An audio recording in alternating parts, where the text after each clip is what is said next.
Retrouvez votre programme avec le Crédit Mutuel, partenaire des grands événements de votre région. Une banque qui appartient à ses clients, ça change tout.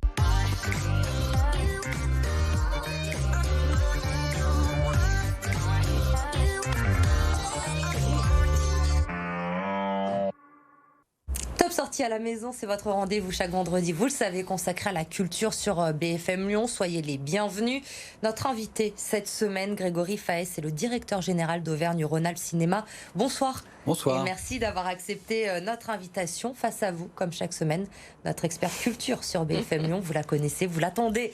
Marie Rigaud, directrice du Printemps de Pérouge. Bonsoir Marie. Bonsoir Elodie. Et Marie, ça y est, la date approche, le 19 mai. On l'attend tous, cette date, dans moins de 2 semaines maintenant. C'est le coup d'envoi de la reprise de la vie culturelle des mois qu'on l'attendait. On n'y croyait plus. Complètement dingue. Du coup, il y a de la joie, Elodie. Mais oui, on sent bien que d'ailleurs l'enthousiasme est là quand on voit ce qui vient de se passer cette semaine et notamment quand on voit que les billetteries festivals s'envolent dans notre région lyonnaise et notamment du côté des théâtres gallo-romains. Alors en effet, Fourvière, Caracol en tête, Vienne, Trépigne et les autres vont aussi arriver et suivre le même chemin. Alors néanmoins, quand même, tout n'est pas si fluide ni si évident. Tout d'abord, donc c'est un petit décryptage, mais tout d'abord, les jauges, vous le savez, sont dégradées à la réouverture, donc en mai, donc 35% seulement de la capacité d'accueil habituelle, puis 65% le 9 juin et avec un couvre-feu toujours quand même jusqu'à 23h et puis un public de toute façon assis définitivement pour l'instant et quand même, si tout va bien, la levée des restrictions le 1er juillet. Mais c'est vrai que le public est quand même un petit peu perdu, on les a au téléphone toute la journée, donc voilà, il va falloir qu'ils arrivent à comprendre le calendrier.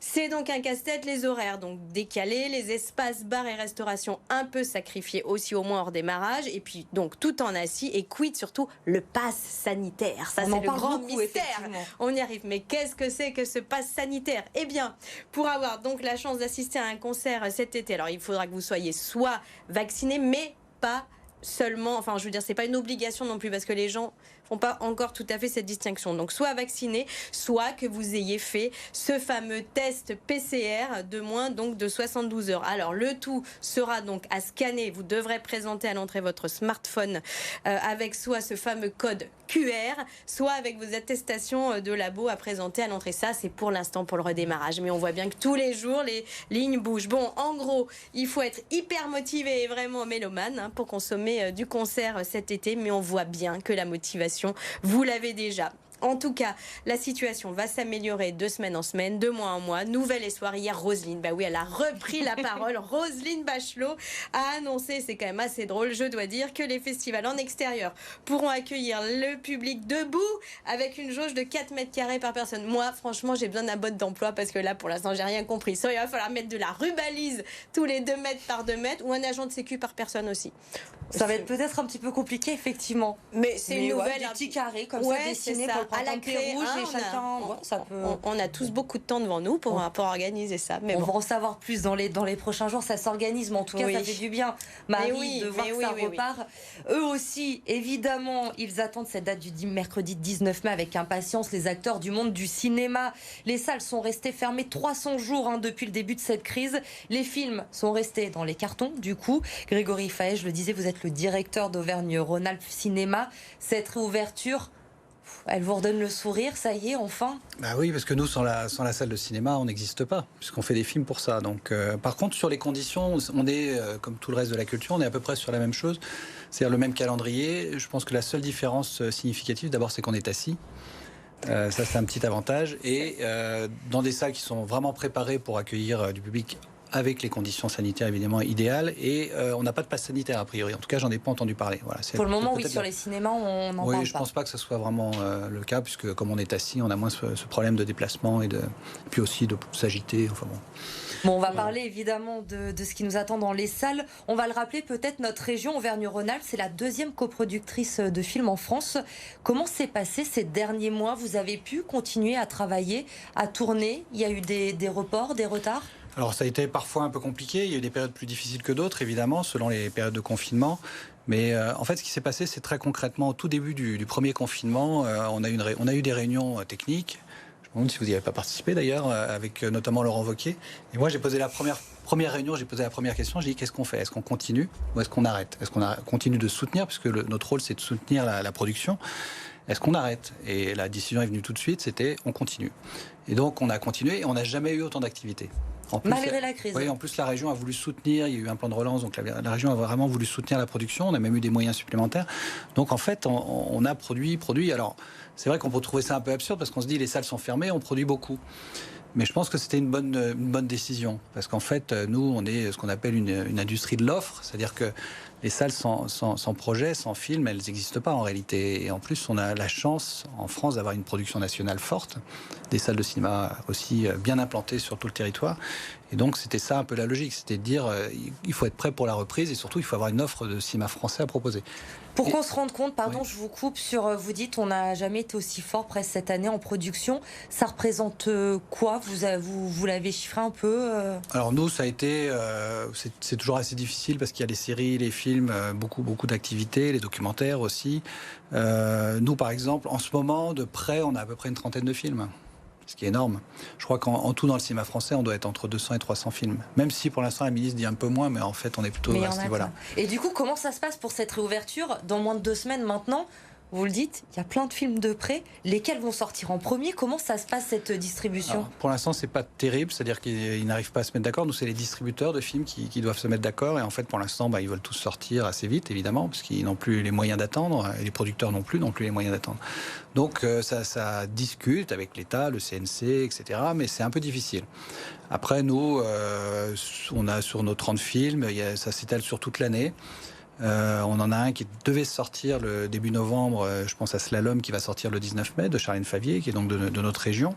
Et voilà, le film part, ils y vont, ils foncent. Voilà. Les conséquences tout de même si vous avez pu travailler, vous nous le dites, pendant cette année, j'imagine qu'il y a quand même des conséquences, des pertes. On sait que les intermittents, notamment, ont été très impactés par cette année. Alors peut-être un peu moins dans notre secteur, puisque finalement, en tout cas, les intermittents dans la production cinématographique audiovisuelle, ils ont plutôt pas mal travaillé. En plus, ils étaient indemnisés pour ceux qui ne pouvaient pas travailler. Donc en fait, nous, l'impact est plutôt assez faible. Je pense que ça a été très très dur pour les salles de cinéma, très dur pour les festivals, très dur pour le reste, notamment dans le domaine de tout le spectacle vivant. Nous, on ne va pas dire de ce point de vue-là, on ne va pas se plaindre, non. Vous êtes optimiste pour la suite? Vous vous dites, ça y est, là, c'est bon, cette fois, la machine est relancée, on va y aller, les gens vont revenir dans les cinémas, c'est fini cette politique du stop and go, on ouvre, on ferme? Nous, on est comme tous les Français, hein, on subit et voilà, on a trouvé ça très dur. Enfin, je pense que les salles ont trouvé ça très dur. Il faut imaginer que dans les salles de cinéma, ils travaillent 24 heures sur 24, enfin, ils travaillent toute l'année, pendant les vacances, etc. Et tout d'un coup, plus rien. Et le côté stop and go, c'est-à-dire on repart et puis on s'arrête, on repart et puis on s'arrête, a été très très mal vécu. Voilà. Je ne sais pas si les salles sortiront très très complètement indemnes, en tout cas peut-être pas si mal parce qu'elles ont été quand même bien protégées, je pense, pendant cette période. Mais psychologiquement, ça a été très très dur. Voilà.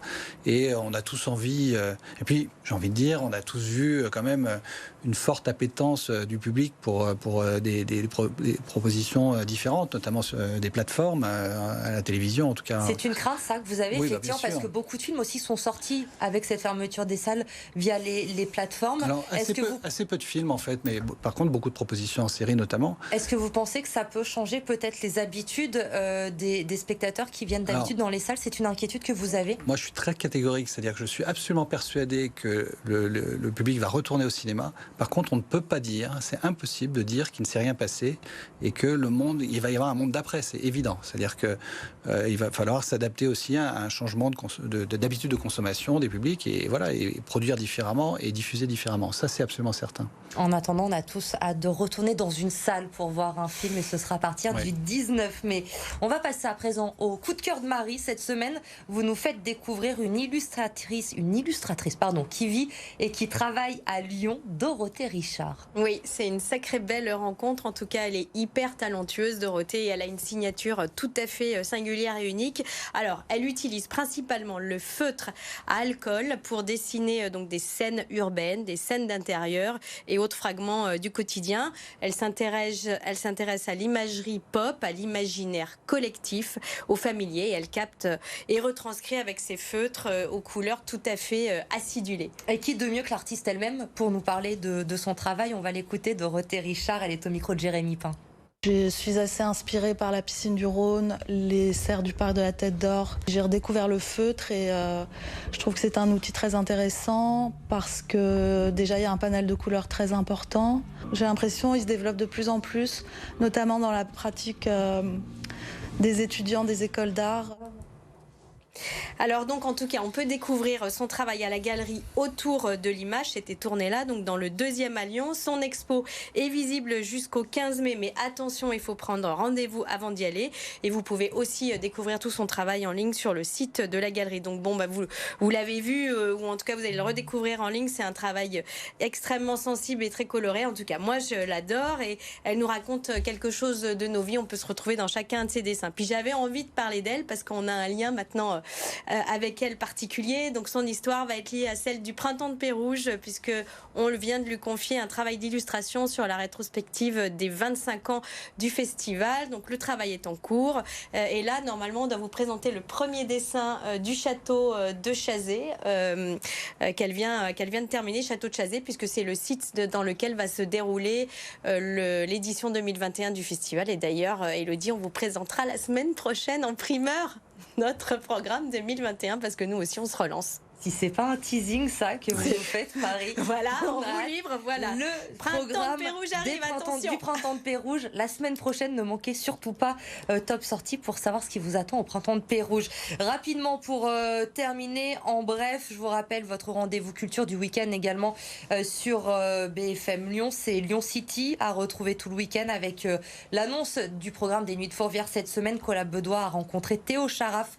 C'est l'un des artistes lyonnais qui sera sur scène cet été et vous pourrez l'entendre donc tout au long du week-end. Merci beaucoup Grégory Faes d'avoir été avec nous. Merci Marie. Merci. La semaine prochaine, donc rendez-vous pour connaître en exclu le programme du Printemps de Pérouges. Vous restez avec nous et passez un très bon week-end.